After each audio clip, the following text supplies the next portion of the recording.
100 बार थूका, 100 बार गंगा, एक दो बार थूकने के बाद अपने लोग तो चढ़ जाते ऊपर और उसको पीटते जाके, तुम्हें दिखाई नहीं दे रहा हम गंगा स्नान करके आ रहे। ये क्रोध ही उपासक को नष्ट कर देता है। पूज्य श्री उड़िया बाबा जी महाराज ने कहा कि 1 महीने डट के भजन करे और किसी कारण से एक बार कस के क्रोध कर ले तो 1 महीने का भजन खत्म हो जाता है, 1 महीने का भजन निष्प्रभावित हो जाता है। 12 महीने में अगर 12 बार हमने क्रोध कर लिया तो साल भर का भजन चौपट हो गया। यहाँ दिन में 12 बार होता है, साल में 12 बार की तो बात थोड़ी थोड़ी देर में नाराजगी आ जाती है।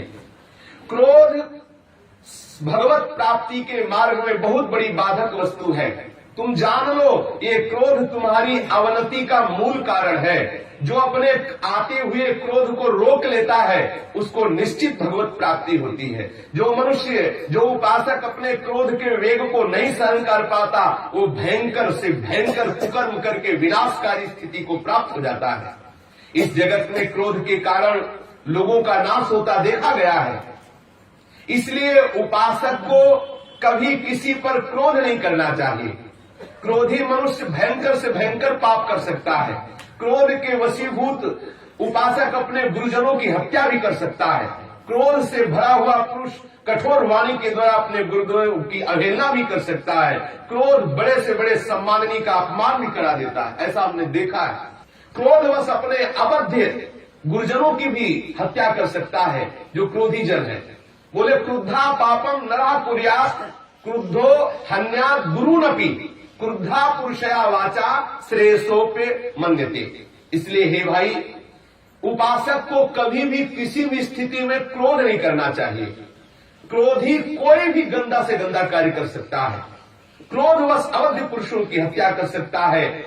क्रोधवश मानो न जाने क्या क्या कर सकता है।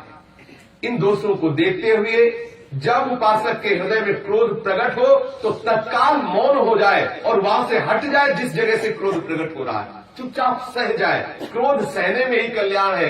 क्रोध आएगा तो हमारे हृदय को जलाएगा और जो उस क्रोध की जलन को सह जाएगा वो पवित्र हो जाएगा, वो भगवान का प्यारा बन जाएगा।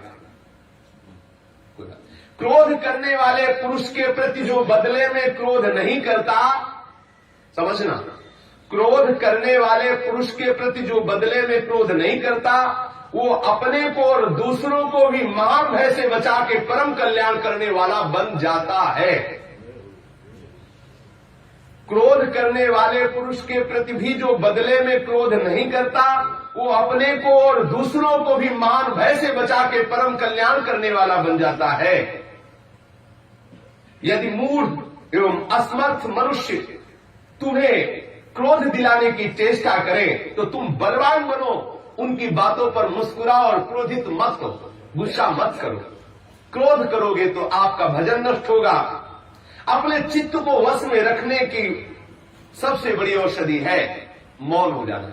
यदि कोई गाली दे रहा उस समय निश्चित मौन हो जाना चाहिए, बिल्कुल मौन हो जाना चाहिए, चल देना चाहिए। यदि सामर्थ्य न हो वहां खड़े रहने तो बिल्कुल चल देना चाहिए, सुनना ही नहीं चाहिए क्या कह रहा है। जो उपासक परम शक्तिशाली होकर भी नीच पुरुषों के द्वारा दिए हुए अपमान को सह लेता है और क्रोध नहीं करता है, देवता उसके चरणों की वंदना करते हैं। समस्त लोक परलोक में वो जय का भागी होता है और वो महा आनंद को प्राप्त होता है। इसलिए बलवान या निर्बल कोई भी तुम्हें सताने की चेष्टा करे तो तुम क्षमा भाव को धारण करना, कभी क्रोध को स्वीकार मत करना। साधु सदैव क्रोध पर विजय प्राप्त करता है। संतों का ये मत है कि क्षमा को ही सदैव धारण करना चाहिए। क्षमाशील पूरे संसार पर विजय प्राप्त कर लेता है। झूठ को सत्य से जीत लो, क्रोध को क्षमा से जीत लो, क्रूरता को दयालुता से जीत लो।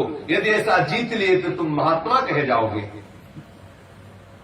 दूरदर्शी उपासक वही है, वही तेजस्वी उपासक है जो दूसरों के द्वारा किए हुए अपराध पर भी क्रोध नहीं करता।